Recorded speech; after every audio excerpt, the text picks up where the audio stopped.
Hey, this is Scott Hastings with Mortgages by Scott.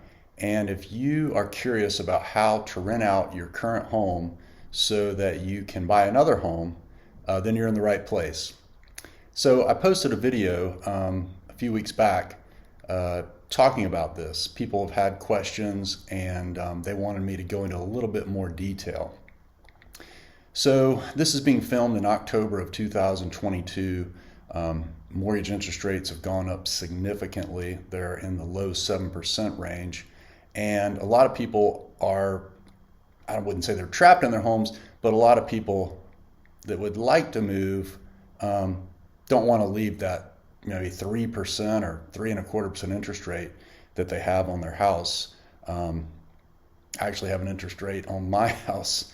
I bought it 2.5 years ago at 2.625% on a 30-year fix. So that's, for example, a rate I wouldn't want to give up. Well, interest rates on rental properties or investment properties have always been higher than a primary residence. So many people talk to me about wanting to, house hack, which I guess there's different ways to do that.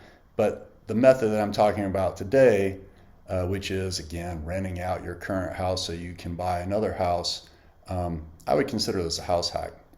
So on a conventional mortgage, and that is a mortgage that, you might have heard of Fannie Mae or Freddie Mac. This is your regular old conventional, vanilla mortgage.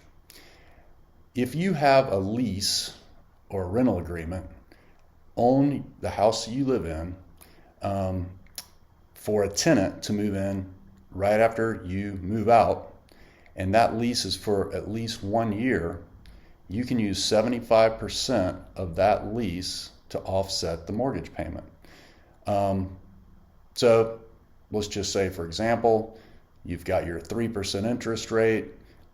Just for easy math, we'll say that your mortgage payment is $1,000 a month.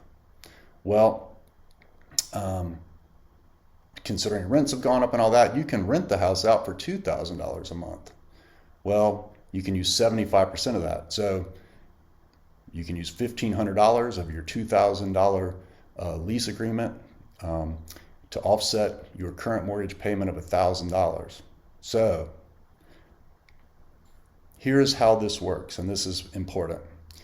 If you have a history of ever having rental income on your tax return, even if it was from 10 years ago, then you can use that additional $500 a month that you're making above and beyond the mortgage that you have on the house as additional income to qualify for the next house.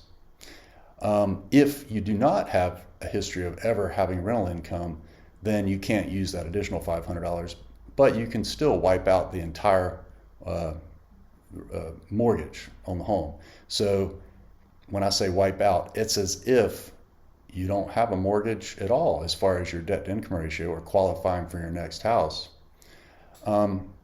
And so then, even though you're going to buy another house at, say, 7%, well, all of your income is now freed up from your job or what have you to buy the next house.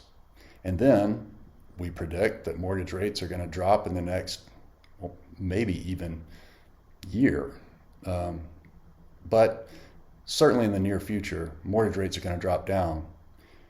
Then you could refinance the house that you bought, or, and then again, you could actually just do it over again. It's a way to build an investment portfolio.